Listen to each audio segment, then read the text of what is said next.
Bienvenidos al corazón de las palabras, la máquina de pensar. Conduce Pablo Silva Olazábal. Produce Gustavo Germán. Auspicia Biblioteca Nacional. La máquina de pensar. Amigos, ¿cómo están? Bienvenidos a Radio Uruguay, bienvenidos a La Máquina de Pensar. ¿Cómo andan? Espero que anden bien. Arrancamos La Máquina de Pensar 2001 aquí con control de emisión. El que está piloteando La Máquina de Pensar es Nano Priliá. ¿Cómo le va, Nano? ¿Anda bien? Y estamos con Gustavo Germán en la puesta a punto. En este programa, amigos, hoy miércoles, por suerte se fue un poco el calor. Y ayer, bueno, los Rolling. Todo el mundo está hablando de los Rolling Stones. Quédense tranquilos que aquí en La Máquina de Pensar no vamos a hablar porque todo el mundo estuvo hablando durante todo el día de los Rolling, lo cual está muy bien porque fue de alguna forma un festejo. Y también Nano estaba hablando de Luis Suárez, ¿no? Vamos a decir la verdad también, ¿no? Es el otro Rolling Stone nuestro, ¿no? Nano, Luis Suárez, ¿no? Realmente es uno de los... El golazo que hizo, impresionante, ahora está encendido, el hombre está encendido. Amigos, saben que avisamos ayer que vamos a hablar.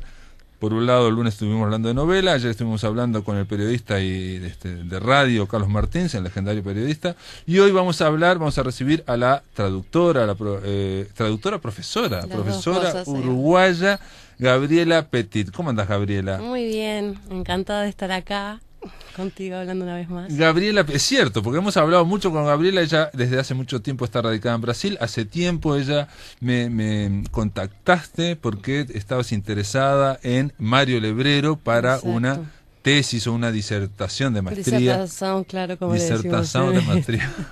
De maestrado, como les decimos en Brasil, sí. Sí. Contame, ¿cuándo fue que te fuiste a Brasil? ¿Cómo fue que te enganchaste con la traducción? ¿O ya estabas enganchada aquí? ¿Cómo fue el proceso? No, me fui a Brasil hace 25 años, ya más jovencita. Me fui por amor, me enamoré, me casé por allá, estuve un tiempo con esa motivación, y llegó un momento que hablaba portugués, tratando de aprender portugués, más o menos me iba saliendo, y tenía el problema de que venía a Uruguay y me decían, ¿qué acento que tenés ya de portugués? No hablas más español. Y en portugués me decían, ¿de dónde sos? No sos... Jamás lo Entonces digo, ya no estoy hablando ni una cosa ni la otra. Y ahí mi suegra me incentivó para que estudiara letras, para que hiciera letras, porque no sé, es una facultad de letras y ahí vas a retomar el español, vas a practicar el portugués. Pero letras para estudiar portugués, básicamente, para tener con fundamentos. Ahí digamos. va, y es el bacharelado que le decimos allá, que es el curso de traducción, el traductorado.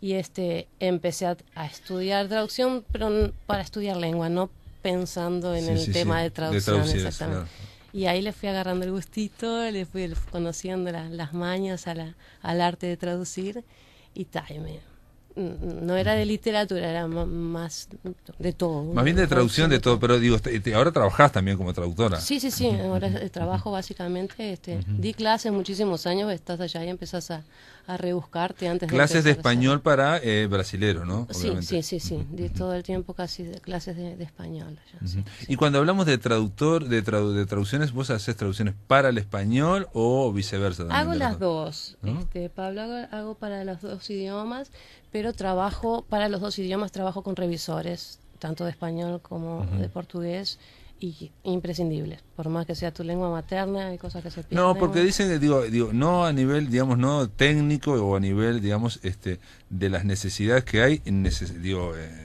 un país tan grande como Brasil, obviamente, no hay necesidades de español, obviamente, y por razones prácticas o comerciales. Comerciales en general, pero también académicas. Hay muchos trabajos académicos que se publican en español y que precisas pasarlos al español, y viceversa también, de que te pida gente que quiere publicar allá cosas, o que te pide para el portugués, y comercial mucho también. Sí.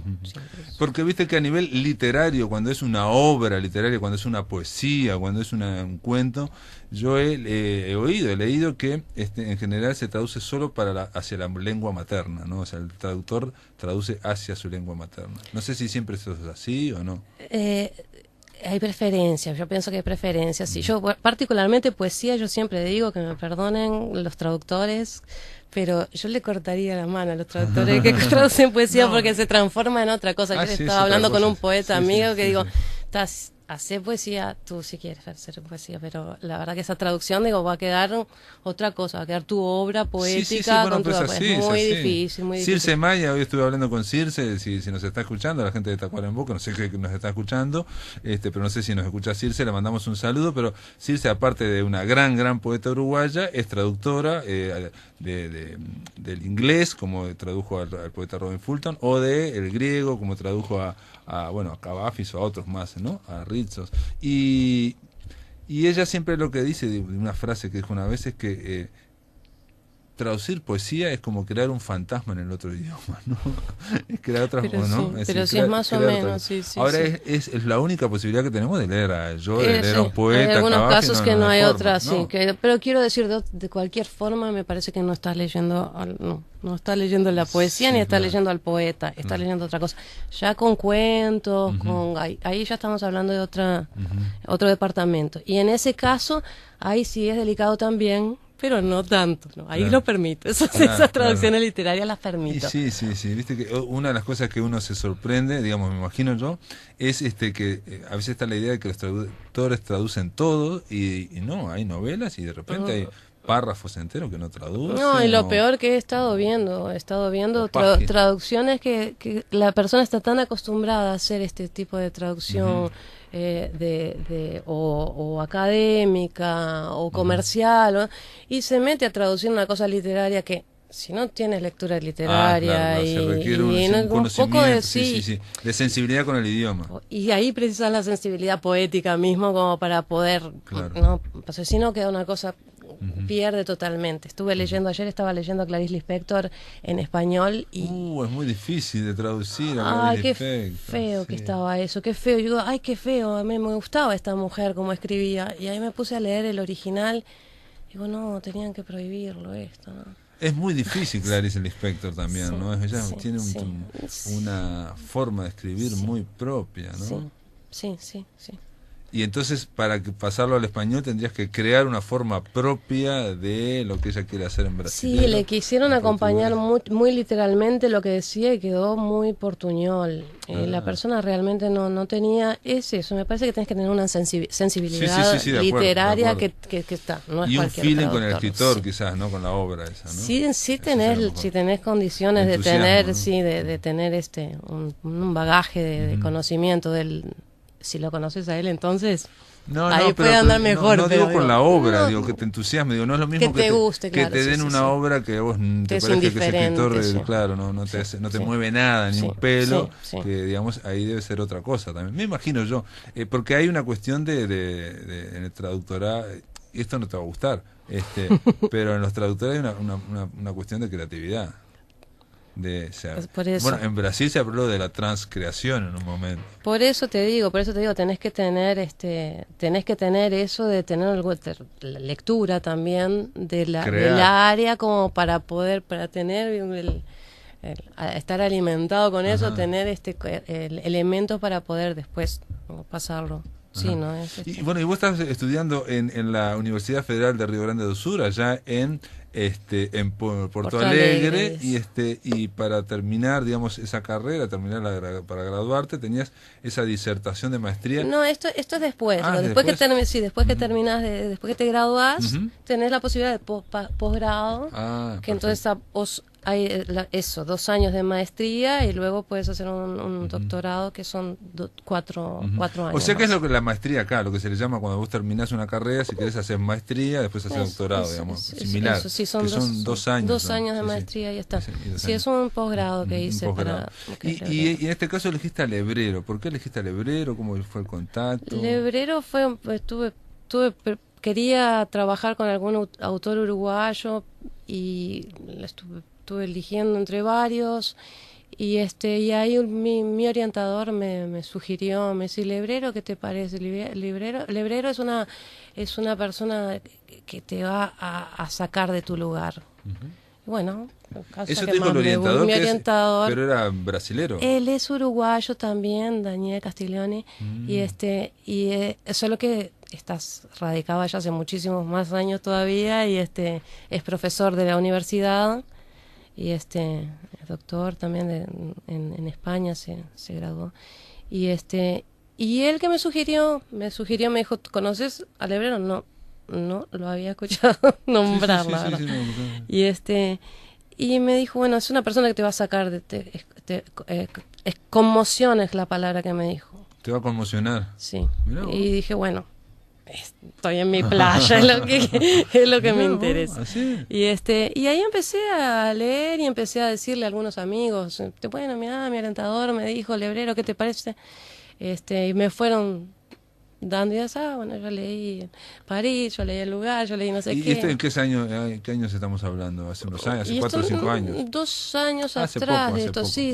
O sea, ahí ya estaba todo editado, Lebrero, no hay problema de conseguir los libros, nada. Ya. Hay algunos que todavía tuve, no fue tan fácil. Cuando empecé, fueron 2 años que lo estudié. Cuando empecé era más difícil conseguir los libros, fue haciéndose cada vez. Cuando empecé yo fui a googlear a ver qué pasaba con Lebrero y no pasaba nada todavía. Estaba mucho menos, en Brasil menos todavía. Y fue muy curioso porque fue me aparecían tantas ocurrencias que hablaban sobre él, y cuando terminé de concluir la tesis iba a defender, digo, a ver qué pasó con esto, que lo tenía medio anotadito, pero como hongos, o sea, creció mucho exponencialmente en los últimos meses, en los últimos años. Sobre todo a nivel internacional también se ve mucho. Se publicó mucha obra hablando sobre la obra de él también, como tu libro inclusive. Sí, bueno, mi libro fue en el 2008, pero hubo otros, empezaron a aparecer en Argentina, muchos libros, de acuerdo. Hubo este profesor que yo te hablaba fuera de micrófono, fuera del aire, que se llama Walter Costa. Él es no sé si es director o catedrático de allá de Florianópolis, de Santa Catarina, y que él lo conocí en el 2004 porque estaba interesado en Onetti, ¿no? Interesado. Y entró en contacto con Lebrero y me dijo una cosa muy rara una vez, que lo estaba leyendo acá, me dijo dice, la novela luminosa a los brasileños les va a encantar, me dijo. Me pareció raro esa idea, ¿no? Porque le parecía que por un lado muy original, muy novedosa y como muy fuerte, digamos, el tema, por ejemplo, no sé, me habló del tema sexual o el tema, viste que aparece que toca tantos temas en la novela luminosa, pero realmente es una orientación filosófica en varios aspectos, la novela luminosa, probablemente sí. Sí, creo que me lo dijo, pero incluso me dijo que algún día lo voy a traducir yo, pero nunca más. Esto pasó, digamos, hace 10 años. El sueño del traductor, pasó como 8 o 9 años. Se tradujo un solo libro, creo. Sí, ¿no? Un cuento se tradujo. No, y el Dejen todo en mis manos. Ese. Sí, bueno, que es un libro, pero es una narración. Es una novela chiquita, cortito, que allá se llamó De ella conmigo o algo así. De ella conmigo, sí. Tampoco. ¿No te gustó? No me gustó mucho el nombre, ¿no? Pero Dejan todo en mis manos, como dejan. Pero es que Deje todo en mis manos es un poco más formal, que decir de ella conmigo es un poquito más coloquial, es un poco más, hay cierta intimidad, decir de ella conmigo, que me parecía que en el nombre había un poco. Dejen todo en mis manos, me parece que hay un poquito más de formalidad que se perdía. La idea Dejen todo en mis manos, la idea aquel de que dice tranquilo, yo me encargo de todo, y es un desastre todo lo que ocurre, ¿no? El sentido no deja de ser, pero el sentido es el mismo, pero el tono en uno es mucho más formal que la otra, la fórmula. Igual. ¿Vos leíste la lista de esa traducción, no? Está bien. La leíste. Sí, está bien. Funciona en brasilero, digamos, funciona en portugués. Funciona. Esa está bien hecha, sí, esa fue buena. Quería hablar con ese traductor también porque son ellos que creo que... Porque, el cuento es un cuento largo, es una novela, Dejen todo en mis manos, que es un medio detectivesco, pero es muy uruguayo, porque él en la época que se fue a Colonia, entonces habla, en vez de hablar de la ciudad de Dolores, habla de miserias, penurias, como que los pueblos del interior son así. Captó mucho de eso el traductor, creo que es Rocco, creo que es la te quiero decir que como muy del interior, digamos, por lo menos esa visión, eso, digamos. Y me parece que es un hombre que venía mucho, es un brasilero que venía mucho y ama mucho, el Uruguay ama mucho, los uruguayos tienen mucho contacto con la cosa de acá, y me parece que tuvo una sensibilidad especial. Sí. Y digamos, y vos conociste gente, digamos, amigos tuyos que lo hayan leído, digo, brasileros, o que te hayan comentado algo, o vos notás que en Brasil se hable algo de Lebrero, o no se habla nada todavía. No, en la facultad donde yo di clases de traducciones, fui unos 4 años sustituta, enseñé allá. y no se tocaba en los tiempos que yo enseñaba, fue hasta el 2004, nadie no estaba en él. Y después de eso sí, cuando empecé a hacer la maestría, que comenté con algunos profesores, me dice, bueno, yo doy algo de él, la entrevista imaginaria, esa la entrevista, esa la autoentrevista. Ahí está, la entrevista imaginaria, sí. Y eso lo daba en clase una chica, después alguien me dijo también que había leído unos cuentos, que había algún profesor que en la clase de literatura ¿Y ellos cuando tienen que hablar de Uruguay, digamos, qué es lo que funciona? Mucho Galeano, se trabajaba mucho Galeano, sí. ¿Y Benedetti? No. Benedetti, un poco menos, Donetti también. Siempre entra algún cuento, alguna de ellos, siempre. Si son los cánones son los que más se Pero Galeano está más. Galeano era el que más señor, profesor Walter Costa, lo que me decía era que, pero te digo lo que me decía era hace 10 años, que a nivel académico no tenían tanta buena prensa Galeano y Benedetti como tenían con la gente, digamos, ¿no? Sí, no, pero por lo menos así de lo que se manejaba uruguayo, y que bastante era dado por este profesor, por lo menos en esa facultad que es el uruguayo, entonces medio como que quedaba encargado de esa y él daba esas partes. Sí, él trabaja bastante con literatura española, pero cuando tenía que dar la parte de uruguaya, muchas veces trabajaba esos. Muy bien, amigos, estamos conversando con Gabriela Petit, ella es traductora uruguaya, radicada en Brasil.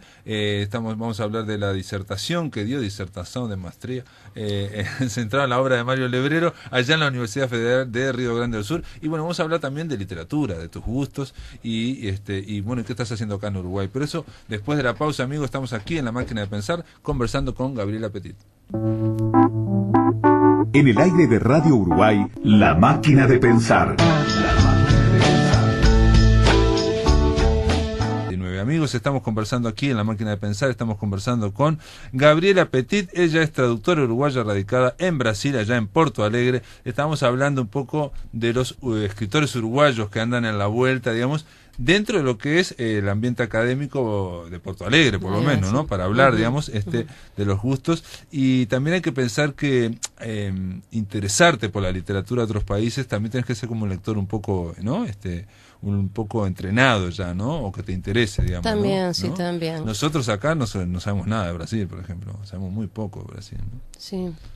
Es que son, bueno, en la facultad también son disciplinas que te enseñan literatura extranjera, y entonces, bueno, ahí estudias, claro, estás estudiando, y hay estudiantes que se están entrenando. Claro. Y me decías que Felisberto Hernández también estaba entre los que, o sea, Felisberto, Netti, Benedetti, Galeano, esos eran los que ahí estaban los más.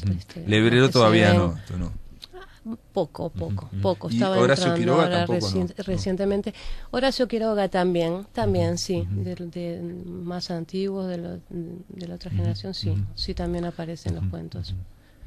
Pero en general, digamos, tus amistades fuera de la universidad o fuera de la facultad no leen, digamos, literatura que no sea fuera de Brasil. Bueno, capaz que de Estados Unidos. Sí, no, y uruguayos, por ejemplo, Galeano, todo el mundo, Galeano lo tienen todo. Galeano es alguien que, cualquiera que lo conoce y lo considera y ha leído libros del Galeano. Es uno que lo tienen, por lo menos en Porto Alegre también. No, correcto, digo, Galeano muy vinculado también a una visión filosófica y como política de la vida. Política, también, ¿no? muy por el lado, sí. Político, ¿no? Sí, muy por ese lado, sí. Ahí, no sé, en Porto Alegre estaba el PT en su momento, había ganado, sigue gobernando. Ahora ya hace algunos años que medio que se perdió un poco, porque hicieron un buen gobierno, decís vos, pero no por lo menos sí, todo el tiempo, fue mucho tiempo en Porto Alegre, en la ciudad de Porto Alegre, fue excelente. Cuando llegué estaba entrando y me asombraba cómo progresó la ciudad. Y en relación a Montevideo, venía a visitar Montevideo, parecía que estaba todo parado todavía, y allá mejoraban, y recolección de basura selectiva. Sí.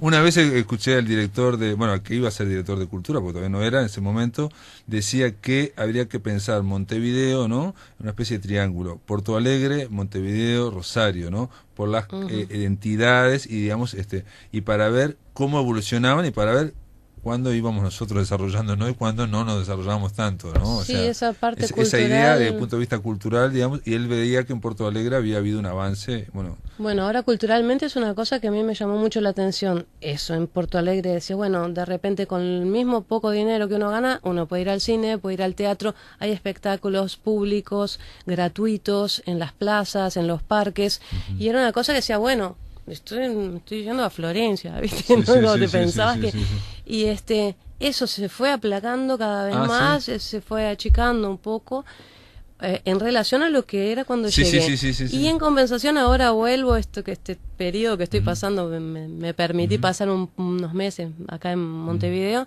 y estoy viendo lo contrario, estoy viendo un proceso contrario. Un resurgir, digamos. Totalmente de varios locales con shows, Sí. con propuestas diversificadas, culturales. digamos. Sí, que me parece también ha cambiado bastante. Me parece que está siguiendo un poquito los pasos esos de... Sí, bueno, digamos, el tema de la cultura, ya lo hablábamos con Carlos Martins, digamos que es un gestor cultural y un periodista. En estos países depende mucho también del apoyo de las políticas culturales del Estado, ¿no? Exactamente. O sea, eso se nota el tema de andar sembrando para que, digamos, Sí, porque sí. artistas hay, digamos, ¿no? Sí. Lo que no hay a veces es esos apoyos, ¿no? Sí. No, realmente, no sé cómo será en el resto del país, pero acá en Montevideo me llamó la atención que realmente están dándole Y en mucho Porto más Alegre yo te espacio. quería preguntar el tema del estímulo de la lectura, o sea, ¿hay programas, vos ves? Bueno, la Feria del Libro de Porto Alegre Bueno, es súper famosa y realmente es una oportunidad de comprar. Y sin embargo, viste que no hay muchos uruguayos en la Feria del Libro de Porto Alegre, ¿no? No hay. No sé. Por ejemplo, ahora vamos a hablar después en el tercer bloque de la Feria del Libro que en La Habana. En La Habana. ¿No? Pero en este caso, en el de Porto Alegre, muchos me han dicho de que está cercano y nosotros no tenemos vínculo. Sí tenemos mucho vínculo, la gente va a la Feria del Libro de Buenos Aires. Me refiero no como a comprar solo, sino como escritores también, ¿no? O sea, sí, no, puede ser, sí que no sea tan... Le da mucho espacio a lo del lugar también en la feria en la feria internacional ha tenido mucho destaque unos años atrás y los últimos años que está un poquito más sin tanto, pero Uruguay tenía el stand de Uruguay que todos los años está bien, años, sí. Muy bien. Y bueno, digo, los has visto trabajando y literatura, digamos, uruguaya. Sí, vendiendo las publicaciones recientes y eso sí, en el stand de Uruguay siempre, sí. Y con respecto a la tesis, vos me hablaste de tu tesis y bueno, después me la mandaste, tuviste la gentileza, incluso tenés la gentileza incluso de un capítulo hablar de conversaciones con Lebrero, digamos que... Sí, que no fue gentileza, fue porque realmente me interesó. Digamos, ese diálogo socrático, digamos, a mí me llamó la atención cuando leí tu tesis de que vos hablabas mucho también de la parte espiritual, del Lebrero, me llamaba la atención, ¿por qué? Porque me parecía que a nivel académico, digamos, esa visión un poco uruguaya, ¿no? Sí. De que hablar no sé, de un camino espiritual. Sí, no fue fácil porque el Lebrero te ofrece varias puertas para entrar, varias habitaciones donde entrar.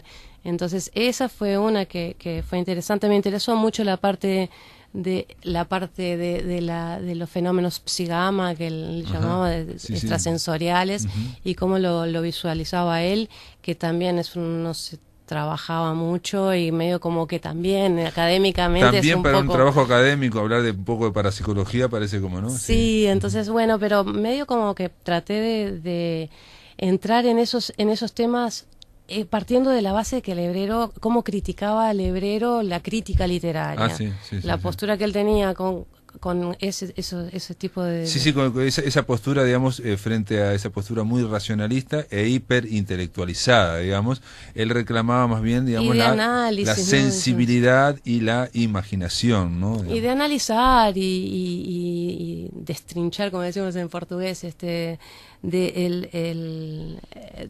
todo lo que quiso decir, desarmar todo en pedacitos, digamos, lo que quiso decir, y bueno, eso, entonces tratar de huir de eso y hacer una tesis académica que tratara de no fallarle al hebrero en ese sentido, ¿viste? No decirlo, no, claro, que no le disgustara a él el producto final de lo que, y fue más o menos por ahí que traté de escapar de eso. Entonces ahí por el lado pero vos en tu tesis también hablabas de vos misma también, ¿no? Porque digo, el hebrero te lleva a eso también, al autoanálisis. Entonces vos en un momento te pones a hablar de lo que vos misma sentías mientras estabas haciendo esa tesis. Porque ahí está, porque te van pasando cosas que no podés no relacionarlas con que esto no es casualidad. Claro, esto no es casualidad, y es esos fenómenos acausales que de los que hablaba, que ibas viendo que te pasaban.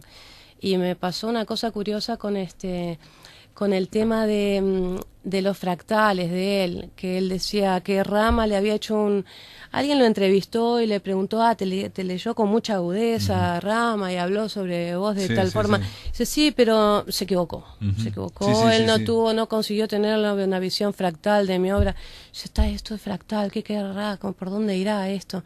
Y cuando entré en la parte física, que la parte de las ciencias exactas nunca fueron mi fuerte, y empecé a ver de qué se trataba.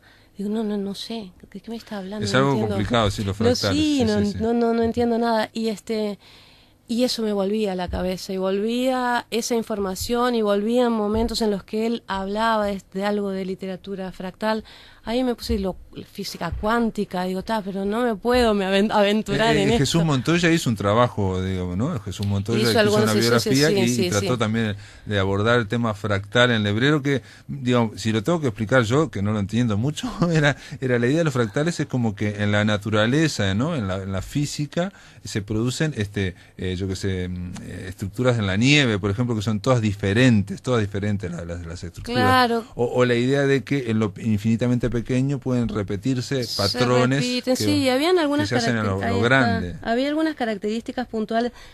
Yo me parecía que me iba a perder con eso, y lo descarté. Y cuando me faltaban ponerle un mes, ya estaba escribiendo, ya tratando de darle, forma final, seguí con eso y digo, voy a hacer una cosa, este fin de semana voy a ir a estudiar física. Y leí un fragmento que no entendía absolutamente nada, y dijo, si hoy termino entendiendo este fragmento que habla sobre física cuántica, entonces me aventuro. Y ahí entonces sí lo entendí esa noche, y dije, bueno, ahora voy a meterle a esto para ver en qué sentido qué características tiene la física cuántica que puedan aparecer en la obra de él. Hebrero, Entonces ahí sí que fui de paso a paso con algunas ¿Y tu tutor qué decía frente a todas estas cosas, o frente a esa tesis donde vos estás hablando de vos mismas? Y digo, ¿no? Porque no es habitual en general, y sobre todo estoy pensando en la idea en la cabeza uruguaya, ¿no? Esa idea de cómo se hace una tesis, el tesista, digamos, como que habla de el contenido en base a fulanito, no se pone él en primer lugar diciendo, a mí me pasó tal cosa. Y en base a fulanito, exactamente, y citas o sea, como si fueran ladrillos, ¿no? Se cita una cosa, se cita otra. Lo que dijo tal persona y vas armando sobre como una él. pared, digamos, y vas avanzando muy lentamente y muy pesadamente, ¿no? De acuerdo a cual. Yo traté de afirmar algunas cosas de la literatura de él basándome en lo que él mismo decía.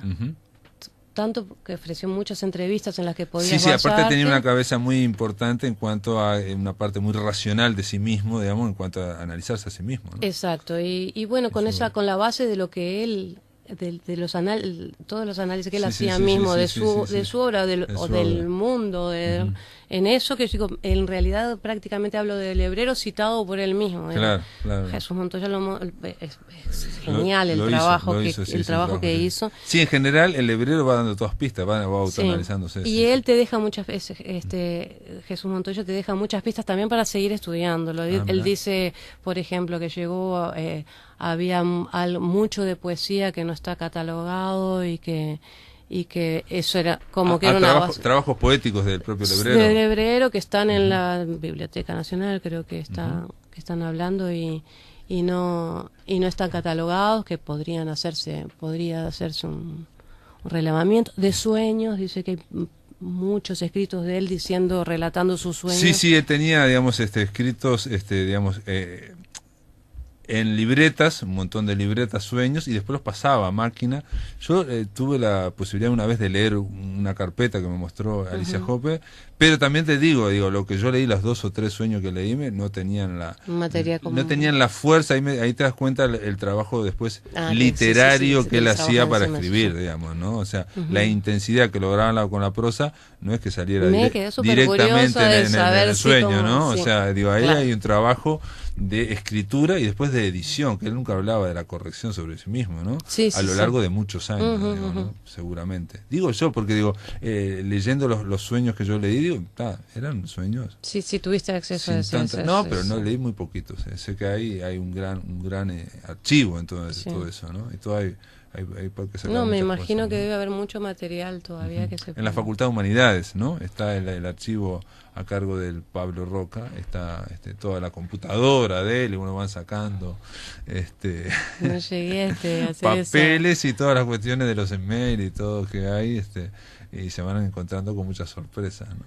Sí, me imagino, ¿no? Pero bueno, lo que a mí me llamaba la atención y quería por eso invitarte, Gabriela, es que notable la recepción en Brasil y que te hayan, digamos, de alguna forma, no solamente permitido, tolerado, sino que te hayan, digamos, calificado algo, como decir, que te sacaste una nota también, ¿no? Digamos, sí, y realmente fue sote muy bueno. 3 sotes me saqué. 3 sotes, o sea que funcionó bien. Sí, no, y me elogiaron mucho eso, dijeron que fue muy atrevido escribir así, más tanto así desde un punto de vista más personal y no citando teóricos y también de basarme en él mismo para hablar de él, es curioso, era diferente de la propuesta, pero por cómo estaba escrita también, y eso me ¿Y qué pensás? ¿Vas a seguir con Lebrero o vas a cambiar? Y porque ahora ya salvaste esto, ya está, ¿no? En realidad tenía muchas ganas de traducirlo. Tenía muchas ganas, después de haber hecho tanto entrado tanto en la obra de él y hecho tanto análisis de tenía muchas ganas de hecho en la tesis también y puse llegué a traducir tres cuentitos cortitos, pero tenía ganas de tener bueno, veremos si en un futuro tenemos noticia ahí de Brasil, de Gabriela Petit, y ahora te digo, y te doy las gracias por estar acá en la Máquina de Pensar. Gracias a ustedes por invitarme. Amigos, después de la pausa seguimos aquí en la Máquina de Pensar. En el aire de Radio Uruguay, La Máquina de Pensar.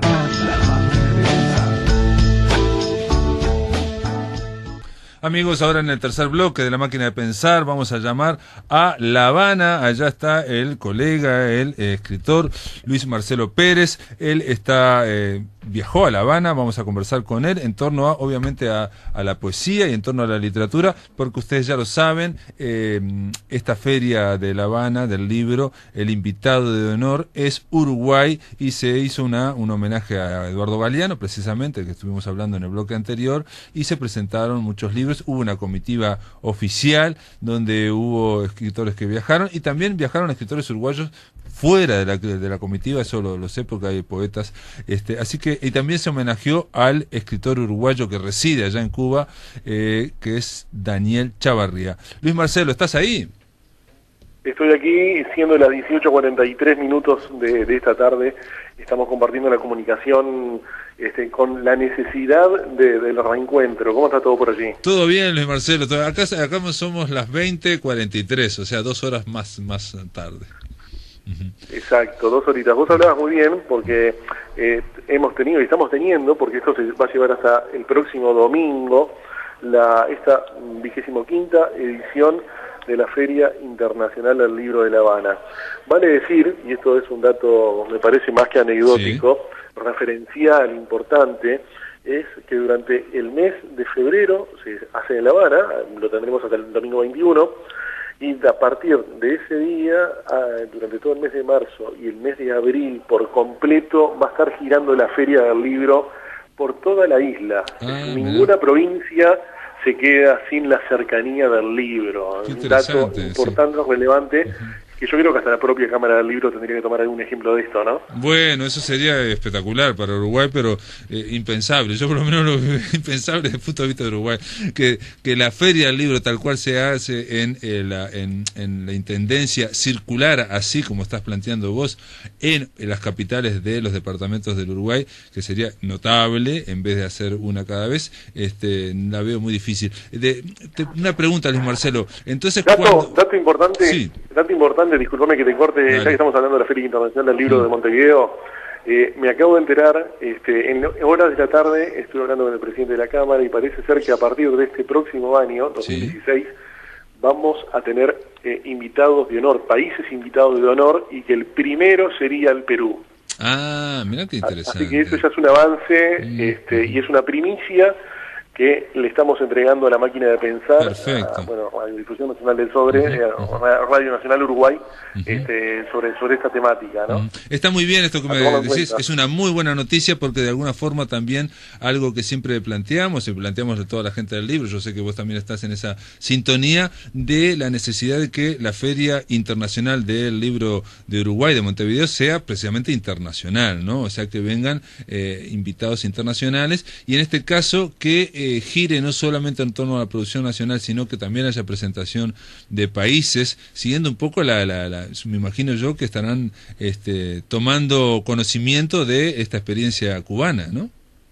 Va a haber una dificultad que ya desde ahora te la planteo y la pongo sobre la mesa para la discusión, que se le va a entregar el entrepiso a Perú, cosa que me parece que ya de por sí ya partimos de la base que la sede actual de la Feria del Libro de Montevideo está quedando un poco impropia. Pero bueno, tal vez esto lo charlaremos personalmente en estudio en alguna ocasión, con la información que tenemos de primera mano, con alguna otra información que podemos ir recabando de algunas otras experiencias y otras ferias internacionales del libro que he visitado, como para ir avanzando y para que tengamos en sí, como tú decís, y lo decís muy bien y tiene que ser así, la feria internacional con propuestas y con avances de gente, con escritores, intelectuales, músicos de otros países.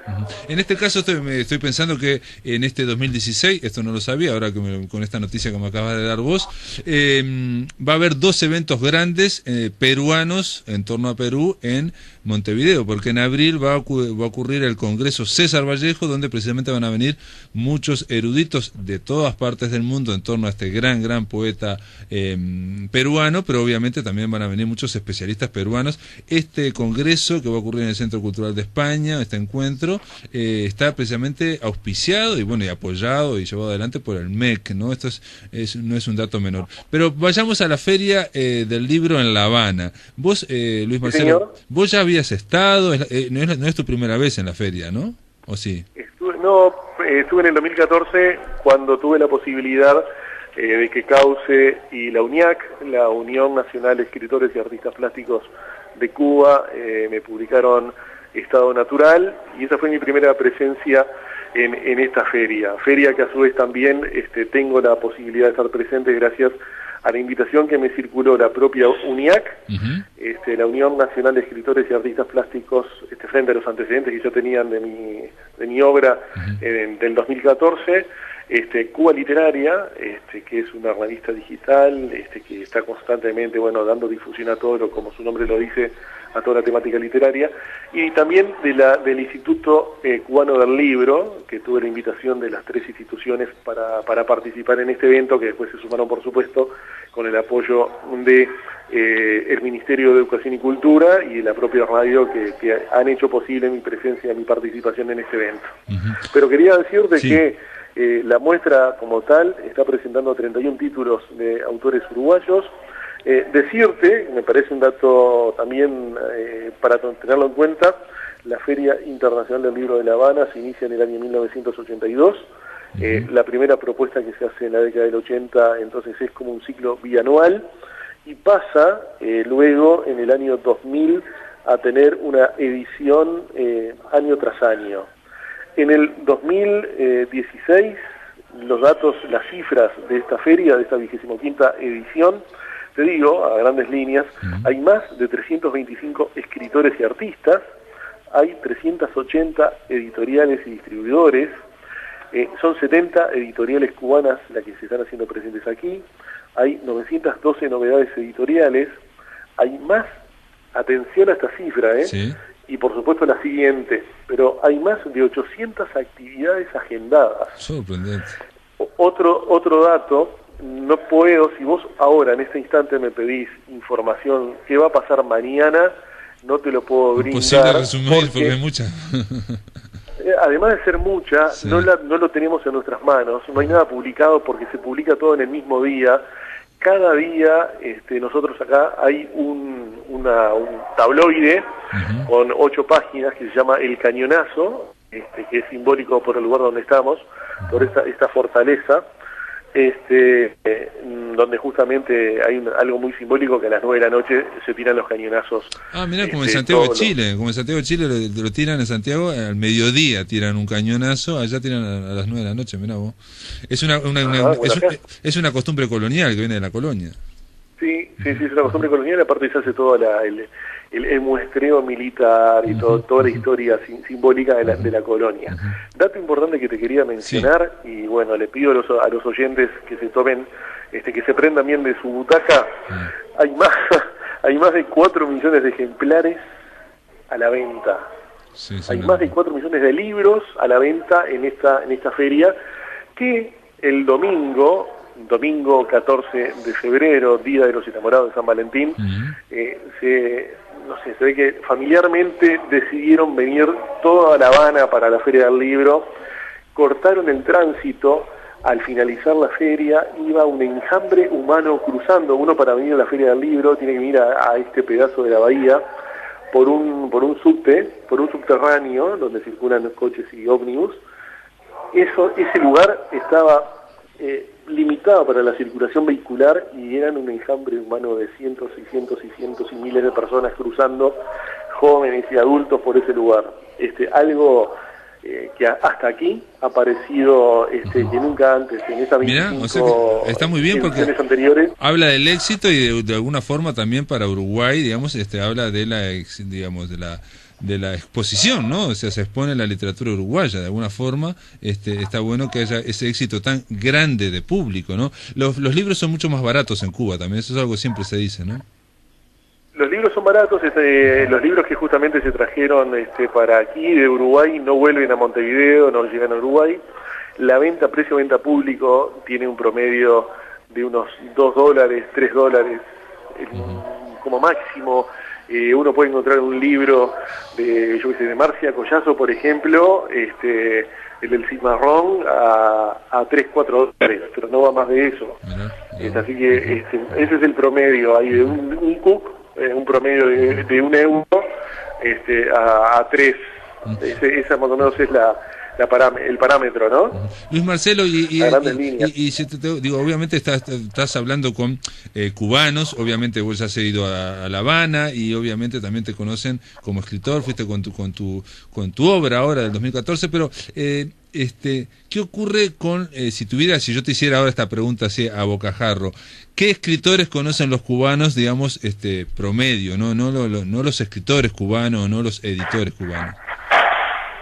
Mirá, esa es una respuesta que lo estamos haciendo como si nadie nos estuviera escuchando a nosotros. Exactamente, digamos así, más o menos. ¿Qué le calculás? No, pero digo porque uno conversa, digamos, y uno dice soy escritor uruguayo, entonces te dirán 2 o 3 nombres, ¿no?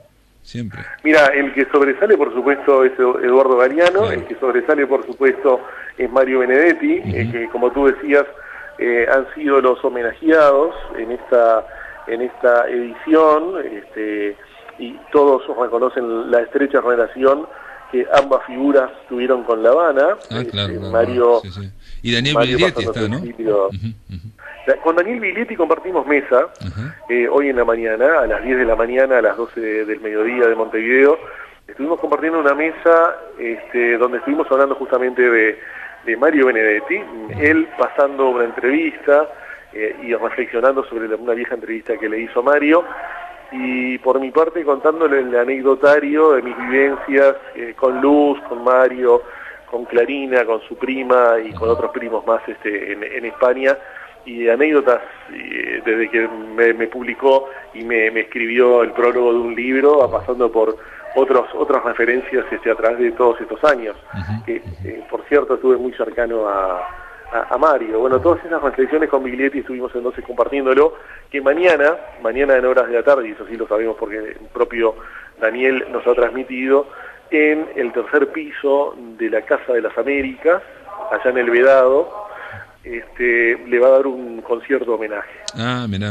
Así que esa es la información perfecto. De alguna forma que tenemos justamente en este sentido. De alguna forma haciendo referencia, digamos, a aquellas presentaciones que él hacía a dos voces, ¿no? Entre Benedetti y Biglietti. De alguna forma es una especie de homenaje también a este gran escritor que fue Benedetti y que es uno de los homenajeados en la Feria del Libro de Cuba. Un último minuto. Aquí ha habido se ha hablado mucho de las delegaciones, de quién fue, quién no fue. ¿Te llegó algo, digamos, de las críticas o no se sabe nada? Porque aquí ha habido hasta un artículo donde la ministra María Julia salió hablando. Ajá, acá lo que llegó, Sí. Me llegó a mí de forma particular los correos que se gestionan y las voces que se escuchan de los integrantes de la Casa de los Escritores. De los Escritores, correcto, sí. Pero no llegó a más, es más, ni siquiera se mencionó, ni se menciona el tema. Tampoco hay un encuentro, no hay almuerzos, no hay cenas compartidas con los otros autores, o por lo menos si lo hacen, lo hacen entre dos o tres. Claro, no pero... no puedes decir todo lo que están diciendo todo, pero a nivel de la delegación oficial quizás ese tema va a estar aquí a la vuelta. Bueno, obviamente tiene que ver lo que se plantea, que saber los criterios de la comitiva, cómo se eligen, en fin, todas esas cosas, y de alguna forma yo creo que todo eso va a quedar supeditado en torno al éxito o no tan éxito de la presencia uruguaya en Cuba, que yo pienso que va a ser exitosa. Ya cuando vengas te invitaremos, ¿no, Luis Marcelo, para hablar ya una vez que haya terminado todo, concluido todo, ¿no? No, sin duda, y es que también tengo mi manera de pensar con respecto a todas estas temáticas que me parecen fundamentales para avanzar. Digo, nos falta espacios de debate y creo que hay que producirlos. Y por qué no la máquina de pensar podríamos invitarte a vos invitarte a vos y invitar también a gente de la Casa de los Escritores. Puede ser. Te mando un abrazo de acá de la máquina de pensar. Gracias por tu informe, Luis Marcelo Pérez. Estoy a la orden y lo que necesiten, saben que digiten el teléfono, sea la hora que sea, estoy a disposición de ustedes. Dale, muy bien. Amigos, se terminó la máquina de pensar. Mañana, a partir de la hora 20, vamos a estar con el escritor y editor español Constantino Berto. Lo vamos a estar llamando a Madrid para hablar con él sobre su libro ensayo La Cena de los Notables. Esto es todo, amigos, que lo pasen muy, pero muy bien.